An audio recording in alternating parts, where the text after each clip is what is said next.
बालू, ईंट भट्टे, इन चीज़ों पे रहा। और इस बार हम लोगों की जो सबसे बड़ी उपलब्धि है वह उपलब्धि है कि हम लोगों ने बृहत खनन को पुनः शुरू करने के लिए कार्रवाई की है। पिछले वर्षों में जियोलॉजिकल सर्वे ऑफ इंडिया के माध्यम से 10 माइंस जो G2 स्टेज तक हो गए थे, एक्सप्लोरेशन का स्टेज होता है माइनिंग के पहले G2 स्टेज, उस लेवल तक पहुंच गए थे, जिसमें 3 माइंस की भारत सरकार ने यहाँ पर दे दी है स्वीकृति। उनका बिडिंग भी हो गया है, जिसके बारे में हमने आपसे जानकारी शेयर की थी।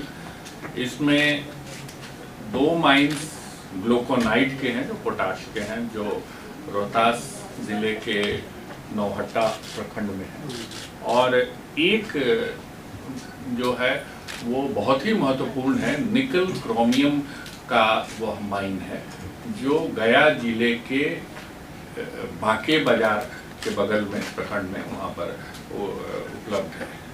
तो ये गया औरंगाबाद बॉर्डर पे गया जिले में पड़ता है। इसके बिडर्स हैं जो ग्लूकोनाइट के माइंस हैं उनके रोहतास जिले में, उसके लिए रोंगटा एंड कंपनी को दिया गया है, और जो बड़ी कंपनी इंटरनेशनल कंपनी है वेदांता, उसको गया जिले में दिया गया है निकल क्रोमियम माइंस को। निकल क्रोमियम इंडिया के लिए स्ट्रैटेजिक मिनरल है, और निकल लगभग 100% पूरे भारत में बाहर से आता है।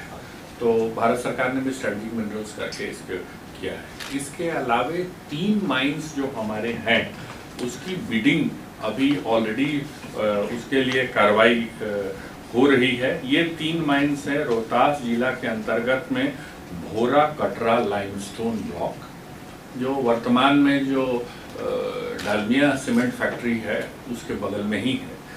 दूसरा है जमुई जिला अंतर्गत 2 हैं मंजोस और भंटा मैग्नेटाइट ब्लॉक। मैग्नेटाइट लोहे का है और थोड़ा उससे से लोहा निकालना आसान होता है।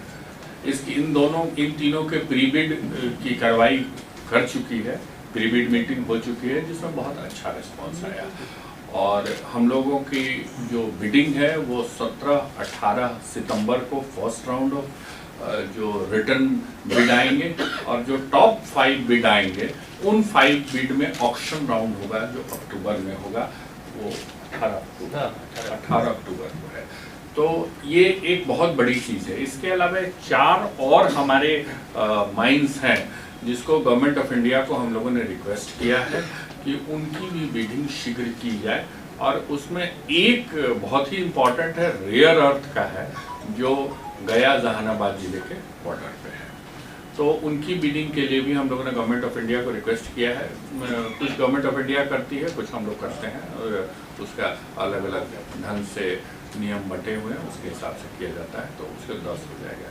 अर्थात अगर हम इस वर्ष 6 भी माइन की बिडिंग कम से कम जो अभी फिलहाल दिख रही है हो जाती है, तो काफ़ी बिहार में एक अच्छा प्रभाव होगा। और इससे अगले 2 से 3 वर्षों में जब माइन का उत्खनन, क्योंकि इसमें बहुत सारी प्रक्रियाएं हैं, इसमें